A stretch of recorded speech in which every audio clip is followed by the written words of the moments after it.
and pray. Hello, church. It's me, Pastor Carolyn from Kingo Lutheran Church.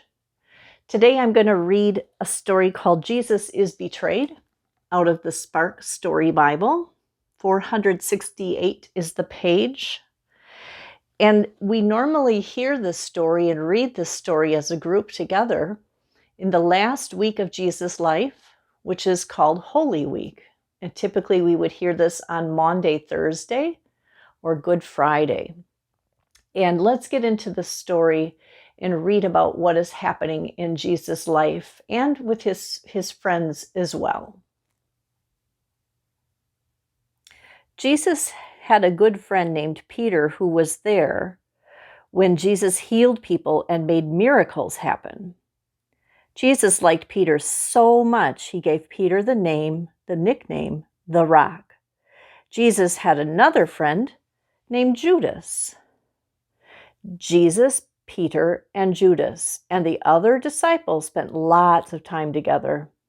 They were all together when Jesus told them that his life had to end. It was a sad and hard time for Jesus and his friends. Jesus felt so sad that he went to a quiet place in a garden and prayed. "Please, God," Jesus prayed, "make me strong. Help me trust you." Jesus asked the disciples to come to the garden and stay awake while he prayed, but they fell asleep.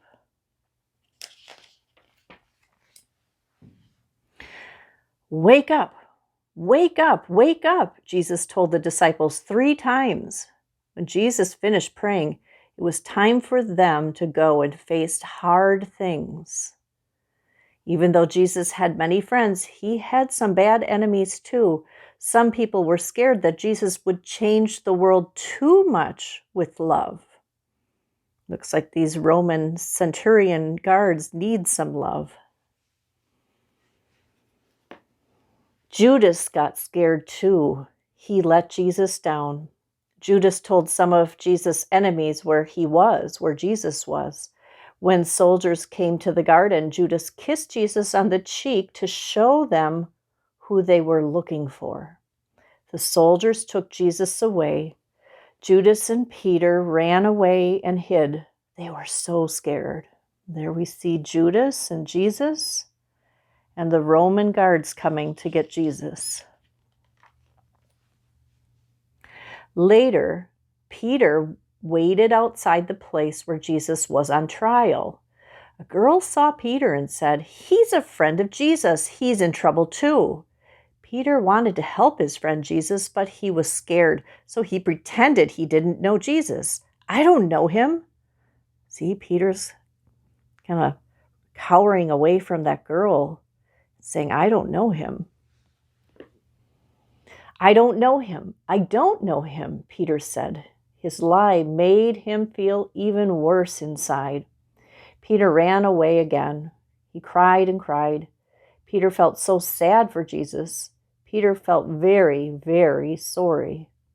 But Jesus knew that Peter loved him. Jesus knew that Peter was his friend. That's why he had given Peter such a special job. The Rock, Peter, became a strong leader in the church. He told many, many people about his best friend Jesus. "I know him, I know him, I know him." Peter told everyone, and that was the truth. So Peter looks pretty scared and apologetic right now, but later Peter really becomes a rock. So this story is told on either Maundy, Thursday, or part of Good Friday. And it's just the beginning of the end for Jesus in his life here on earth. He was betrayed. People forgot about him or pretended they didn't know him, like Peter, his friend, and Judas. But in the end, Jesus knew that they really did love him. But sometimes loving the Son of God was very difficult to do because we, like the disciples, sometimes have different expectations for God. We expect God will work in a certain way or solve all of our problems. But what I've learned over and over, and these stories remind us, is that God solves things in a whole different way and loves even the most unlovable, sometimes unthinkable and unimaginable people, and the people that we have the hardest time loving. And thanks be to God that God's love is just so big and far-reaching. See you later, church.